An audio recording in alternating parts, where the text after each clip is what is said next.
Nag-viral sa social media kamakailan ang isang pulis na ito na nanulak ng isang rider habang minamaneho ang kanyang motorsiklo dahilan para ito ay sumemplang sa kahabaan ng C5 Road Corridor, Lanuza Avenue.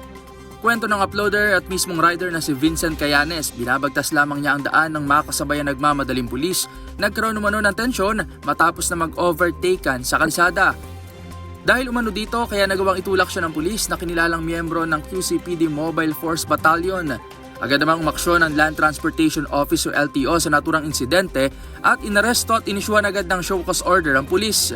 Sinampahan na rin ito ng reklamo at mariing tinuligsa ng National Police Commission o NAPOLCOM ang ginawa nitong maling aksyon bilang isang pulis. Samantala, kaugnay nito, nakahanda naman tumulong sa kaso ang Lawyers for Commuter Safety and Protection o LCSP na magbigay ng libreng serbisyong legal sa naturang pulis. Ayon kay Attorney Ariel Inton, presidente ng LCSP, makikita sa kompletong video na bago ang insidenteng panunulak ay hinabol ng complainant ang pulis habang tila nangaasar pa. Batid umano ng complainant ng pulis ang kanyang hinahabol, ngunit mukhang video content ang pakay nito kung saan posible ring makasuhan ng naturang rider. Nakakarabyado siya dun sa social media nang pinalabas yun lamang pumapabor dun sa complainant. Paliwanag ni Inton, delikado ang ginawa ng pulis na pagtulak sa rider ngunit wala naman itong intent to kill para kasuhan ng frustrated murder.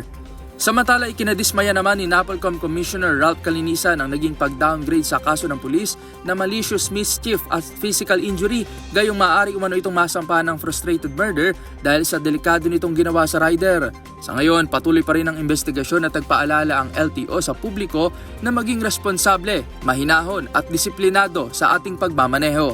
Para sa DZRH TV, ito si Rovic Manuel. Una sa Pilipinas, una sa Pilipino.